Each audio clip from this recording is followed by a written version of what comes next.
Ouais, il est Potox, c'est Ontox, et bienvenue dans cette nouvelle vidéo consacrée à la critique de l'épisode 39 de la deuxième saison de The Power. Et cet épisode a été tout simplement nul à chier, hein, oui je le dis, l'épisode a été complètement nul à chier, puisque, eh bien, on a eu une partie, c'était la deuxième partie, c'était censé être en plus la partie la plus intéressante, c'est vraiment pour te dire à quel point c'était triste cet épisode. La fameuse confrontation, hein, qui comme d'habitude ne sert pas à grand chose, en tout cas la plupart du temps. Il y a eu quand même une petite séquence à la toute fin d'ailleurs, c'était assez étrange même j'avais trouvé, mais on va y revenir, où là c'était un petit peu intéressant. Par contre la première partie, là elle est vraiment à boycott, hein. Là je suis désolé d'utiliser ces termes, mais c'est à boycott parce que cette partie là elle servait vraiment à rien, c'était juste pour créer des séquences, exactement comme on a eu là avec Manon qui voulait sauver Robin, qui voulait protéger Robin, où elle faisait toutes ces séquences de merde. Eh bien c'était du même acabit. Globalement c'était du même acabit.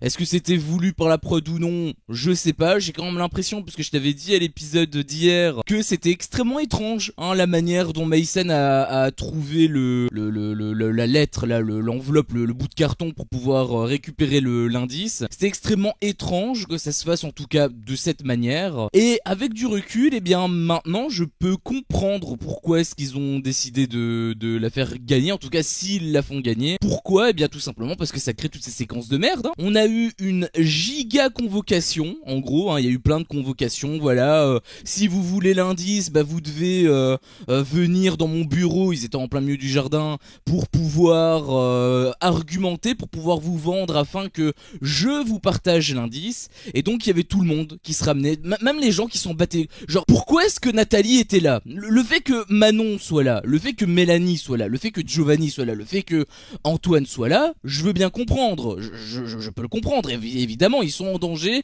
c'est logique, et en plus ce sont leurs alliés, donc c'est normal qu'ils veulent absolument l'indice. Mais par contre les autres, genre pourquoi Cindy voudrait l'indice, pourquoi Maxence voudrait l'indice, pourquoi Nathalie voudrait l'indice, ils sont pas en danger, ils s'en battent royalement les couilles. Et le pire dans tout ça, c'est qu'ils t'en ont fait des caisses, parce que la séquence je peux t'assurer qu'elle a duré longtemps, hein. Ils t'en ont fait vraiment des caisses, pour finalement, bon déjà Maïsen elle l'a balancé à tout le monde, hein, donc bon la convocation elle servait strictement à rien parce qu'elle comptait quand même le balancer à tout le monde, donc c'est une séquence pour nous prendre pour des cons, hein, et ça je peux t'assurer que j'ai pas apprécié du tout. Et en plus derrière je pense qu'il y a eu de l'acting, parce que bah on va dire que voilà Maïsen elle était déjà consciente que elle allait le donner à Manon pour essayer voilà de se faire bien voir, etc. Elle avait déjà développé son point de vue là-dessus. D'ailleurs j'avais complètement oublié, mais pour le donner vite fait, son choix de choisir donc les deux joueurs là pour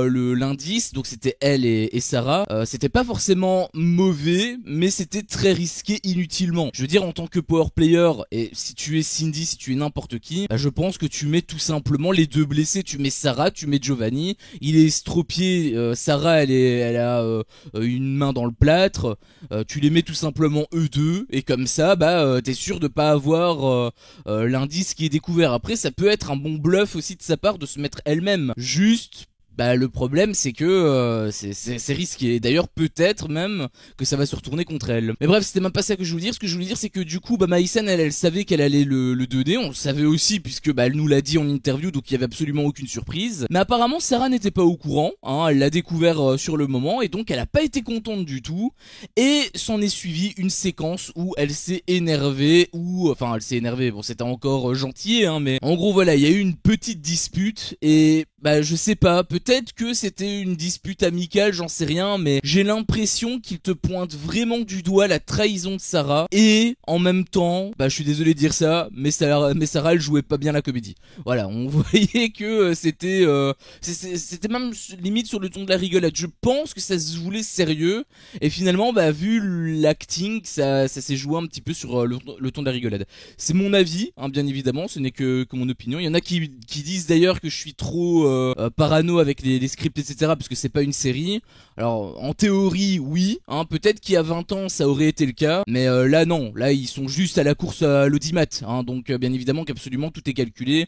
Si Maïsen est dans le jeu, tu te doutes bien que c'est pas parce que Manon a très bien joué, hein, c'est parce que la prod voulait simplement virer quelqu'un qui était inutile et ramener quelqu'un qui faisait des séquences. Preuve en est, t'as bien vu toutes les séquences que Maïsan a faites. Donc première partie absolument horrible, hein, vraiment première partie, je me suis fait chier comme un rat crevé, donc vraiment j'étais pas content du tout.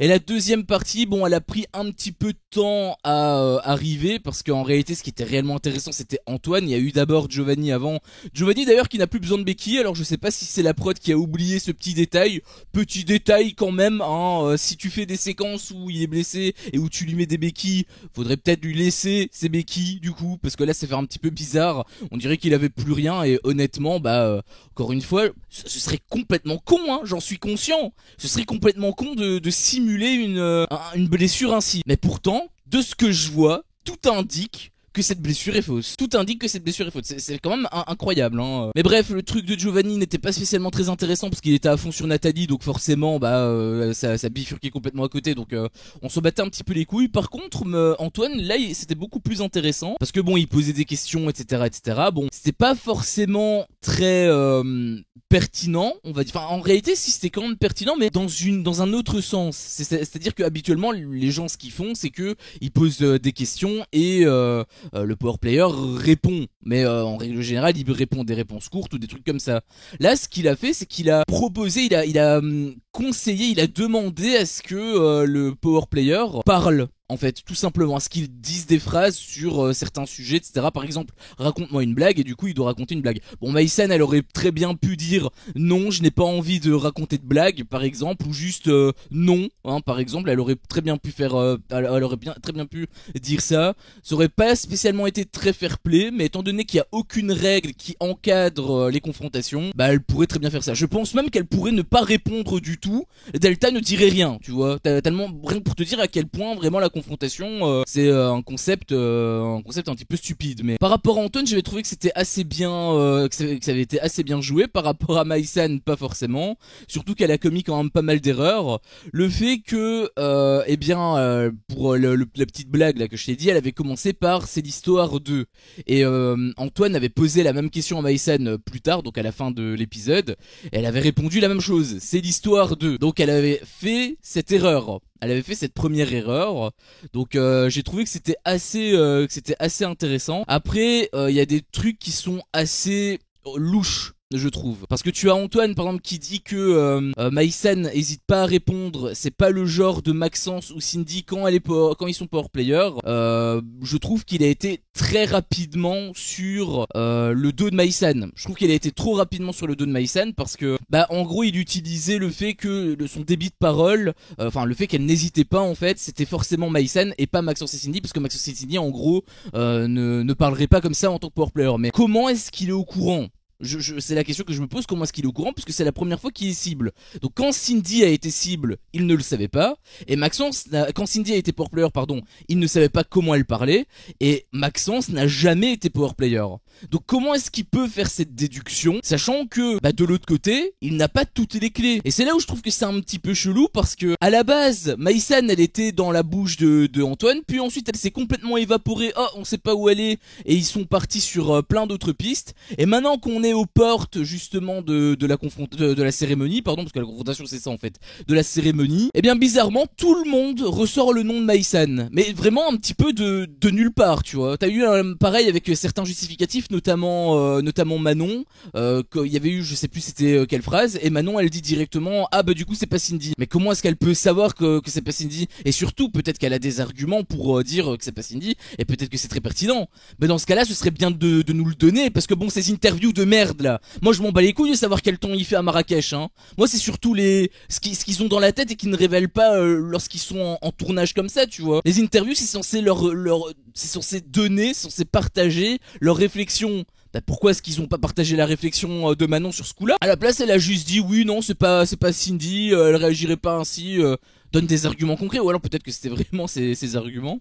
Mais j'ai trouvé que c'était trop rapide. Voilà, c'est ça que je veux dire. J'ai trouvé que l'orientation de Maïsan était limite soudain, ça paraît justement un petit peu fake. Et c'est pour ça que, bon, ça corrobore encore une fois avec ma théorie en début de semaine comme quoi Mai-san, elle a pas envie de terminer son tournage et donc elle a envie de rentrer chez elle et donc elle déguise son départ. Ça corroborerait avec cette hypothèse. Mais pour le coup, pendant la semaine, je trouvais que même si ça allait vers cette voie-là, c'était quand même assez bien fait. En tout cas, mieux fait que les autres semaines. J'avais déjà expliqué précédemment, c'était quand même pas mal en réalité, même si c'est truqué, ça restait quand même pas mal. Mais là le truc c'est que c'est tellement soudain que moi ça me sort du truc. Et du coup le truc qui était pas mal à la base se transforme en juste gros fake quoi. Donc c'est triste parce que ça aurait pu être, même si c'est truqué, ça aurait quand même pu être une semaine intéressante à suivre. Mais le fait que ce soit trop soudain comme ça, moi ça me sort du truc. Je peux pas m'empêcher de voir la main de la prod qui dit oui en fait Mai-san elle doit quitter le tournage, elle a un rendez-vous à 19h30 tu vois. Après je te dis ça, je sais pas hein, peut-être que Antoine, parce que c'était Antoine qui était sur ses côtes, on avait bien vu d'ailleurs le coup de pression qu'il avait mis à Mai-san, et d'ailleurs le choix du casting était assez intéressant et c'est pour ça d'ailleurs que ça a encore plus d'importance parce que tu vois bien la différence de préjugés que tu as, de ressenti quand tu vois cette séquence là avec Antoine qui met un coup de pression à Mai-san et Mai-san qui résiste d'un côté, alors que de l'autre côté t'avais Manon qui s'attaquait à Robin qui a complètement craqué. En même temps c'est logique, on le savait, enfin moi je le sentais à des kilomètres qu'il allait craquer et pour moi ça a un petit peu tapé sur un handicapé. Alors Robin il est pas handicapé bien sûr, mais c'est pour te donner un petit peu l'exemple, tu vois, c'est un peu pour te transposer le truc comment moi je le vois. C'est comme si elle demandait à un handicapé tout son argent, tu vois, ça se fait pas. Bah là c'est un petit peu, enfin c'est même pas que c'est un petit peu pareil parce que dans tous les cas il est pas du tout comme ça bien sûr, mais ce que je veux dire c'est que à l'image il y a pas de challenge à ce niveau là, alors qu'avec Mai-san il en a un et c'est beaucoup plus intéressant pour nous spectateurs de suivre quand il y a un challenge que quand t'as un candidat qui craque en fait tout simplement. Donc pour le coup c'était quand même intéressant. On sait pas encore la finalité, faudra attendre quelques épisodes pour ça. Si ça tombe ça va être Giovanni qui va être en tant que cible. Après j'espère qu'il va quand même avoir des déductions lui-même et que ce sera pas juste Antoine qui va lui dire si c'est Mai-san le power player, parce que vraiment les noms qui pop à la dernière seconde de nulle part, pour le coup ça me casse vraiment les couilles hein. Je sais que Delta elle aime bien les retournements de situation, mais c'est pour faire des retournements de situation qui n'ont aucun sens. Bon les retournements de situation servent à rien hein. Encore une fois tu pourrais me donner une assiette avec de la merde dessus et me faire croire que c'est du chocolat, je serais surpris, mais est-ce que je serais content de le manger? Je pense pas non plus tu vois. Donc enfin bref, ça c'est à voir. Dans tous les cas faudra attendre quelques épisodes pour avoir le fin mot de cette histoire, mais ça commence à puer on va dire. Pour moi en tout cas ça commence à puer. Bien évidemment ça ne reste que mon avis encore une fois, n'hésitez pas vous à me faire part de votre avis hein. Est-ce que justement vous êtes d'accord avec moi, auquel cas n'hésitez pas à liker la vidéo, ou est-ce que vous n'êtes pas d'accord avec moi, auquel cas n'hésitez pas à le dire en commentaire.